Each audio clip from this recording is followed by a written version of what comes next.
Hari Sejarah Pemuda Pancasila di Kecamatan Kebasen. Menurut saya pertumbuhannya sangat bagus. Untuk itu, aplaus untuk kader PAC Kebasen. Kepemimpinan kemarin tentu ada hal-hal yang perlu dimusyawarahkan, hal-hal yang perlu dirapatkan. Inti dari hari ini adalah musyawarah mufakat untuk mencari pemimpin di PAC Kebasen. Saya sengaja ke sini karena selaku Ketua MPC, saya 2012 mencari kader di sini masih sangat jarang, walaupun dulu itu ada. Secara pertama saya ketemu dengan Bung Tomo. Hadir nggak Bung Tomo? Belum. Cara yang kedua saya ketemu dengan Bung Jaya.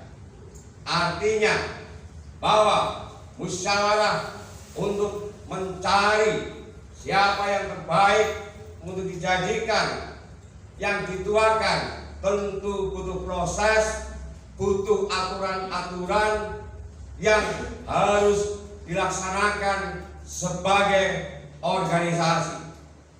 Karena ada beberapa catatan-catatan yang harus kita sikapi dan kita laksanakan kaitannya cara-cara berorganisasi. Tak ada gading yang tak retak di dalam kepemimpinan Bung Jaya. Tapi saya secara pribadi melihat geliat di PAC Kebasen yang luar biasa. Saya melihat dinamika. Saya melihat sebuah pertarungan. Tetapi saya tidak melihat itu sebagai sebuah pertarungan. Tetapi saya selaku Ketua MPC melihat ini sebagai sebuah dinamika, ini sebagai sebuah kebersamaan yang harus kita lakukan bersama, mengadakan musyawarah untuk mencari yang terbaik. Voting memang tidak dilarang di dalam Ormas Pemuda Pancasila, tetapi musyawarah mufakat untuk mencari pemimpin yang terbaik adalah utama di dalam organisasi Pemuda Pancasila. Saya melihat untuk RPP PAC Kebasen sangat luar biasa. Dimulai dengan adanya pendaftaran, kemudian dari pendaftaran bakal calon akan diteliti persyaratan-persyaratannya. Persyaratan-persyaratan itu tentu sudah menjadi kesepakatan organisasi, aturan organisasi yang harus dilaksanakan. Saya melihat senior saya Bung Salim, saya melihat Bung Jaya yang juga sangat luar biasa bersama jajarannya.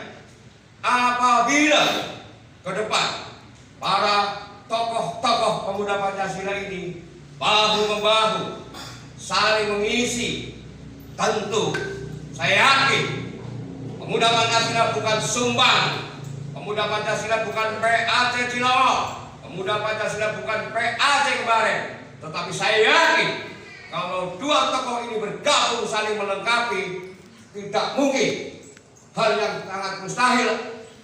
Pasti PAC Kebasen bisa mendorengkan di wilayah Kebasen, bisa bersaing dengan teman-teman.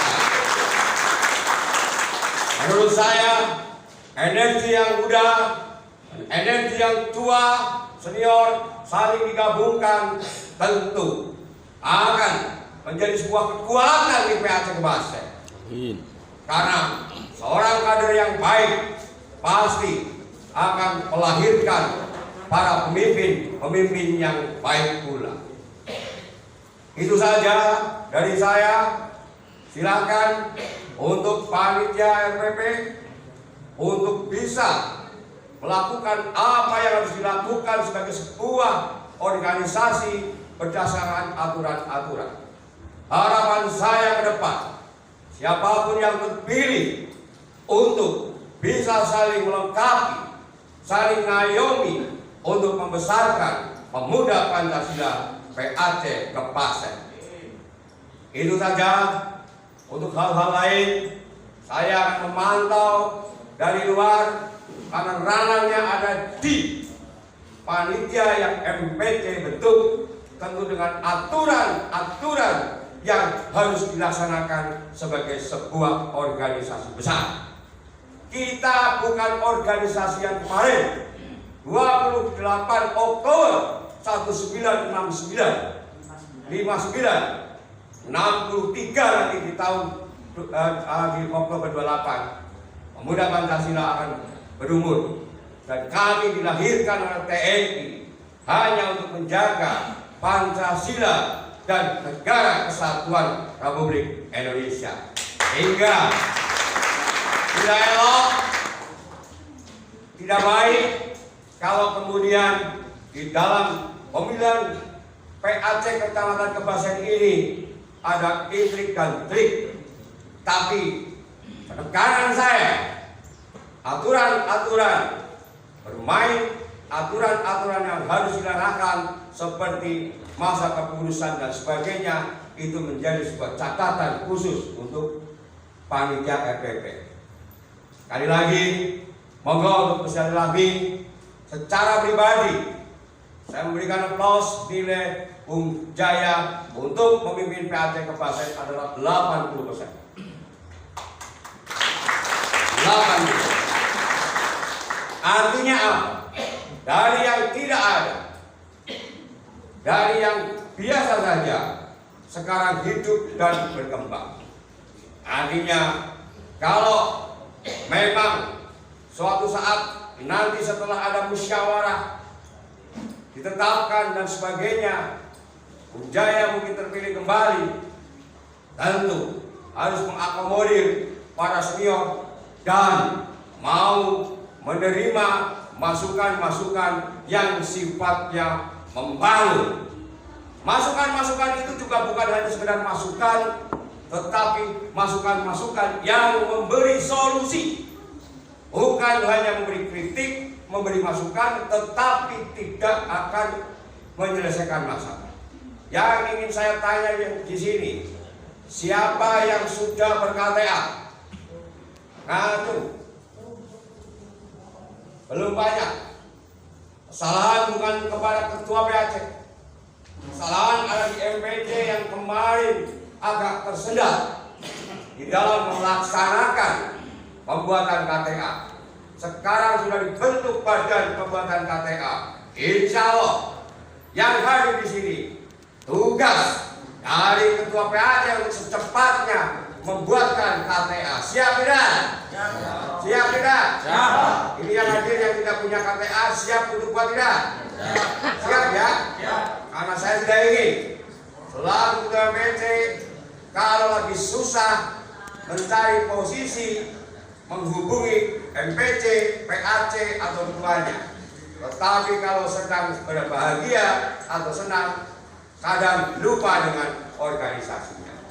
Untuk itu, sekali lagi juga teman-teman PAC Kepasen yang ingin berkarir di Koti atau merasakan nikmatnya menjadi anggota pemuda Pancasila, silakan mengikuti orientasi dasar untuk menjadi Koti.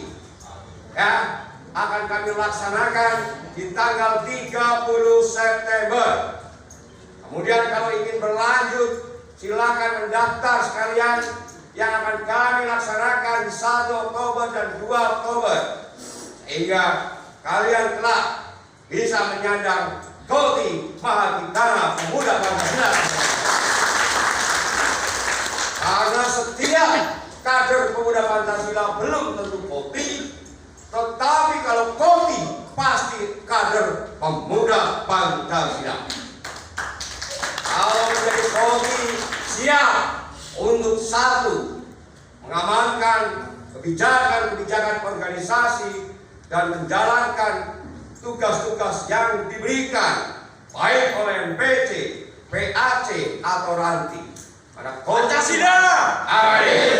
Karena KOTI adalah bagian terpenting daripada organisasi di Pemuda Pancasila. Hari ini saya dikawal teman-teman provos. Mereka belum makan, mereka belum minum, sama juga dengan ketua MPT-nya. Hanya ini siapa? Ingin memberikan yang terbaik untuk organisasi.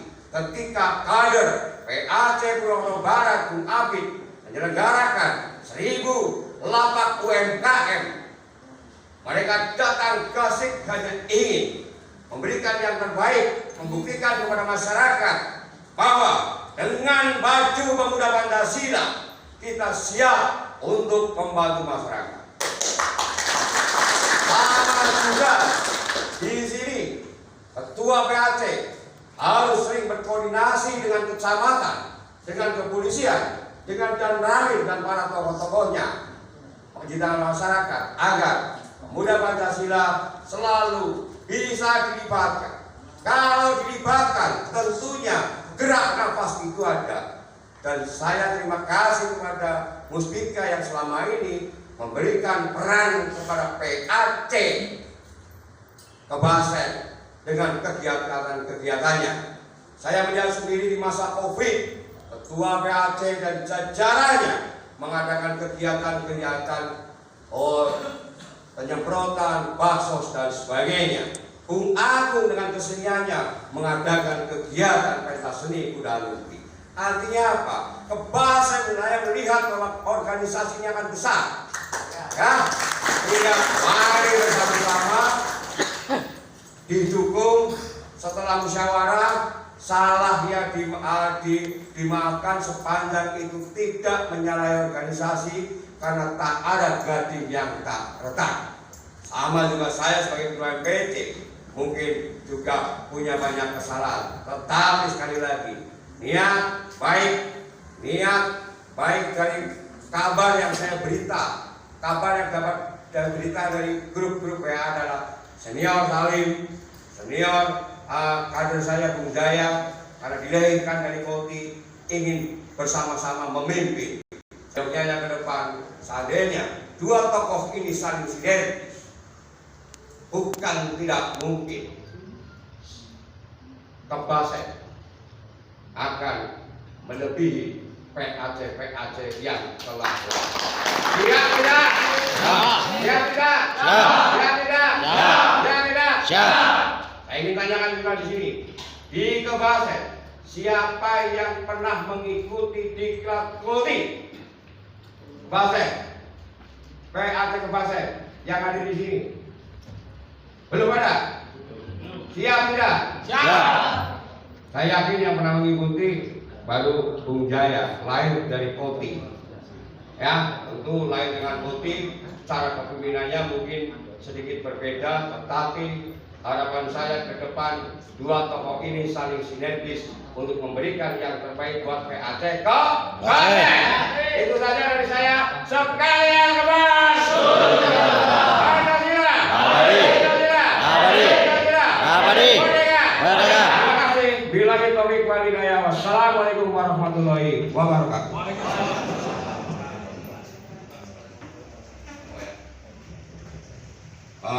Dengan mengucap Bismillahirrahmanirrahim dan salam perjuangan Pancasila.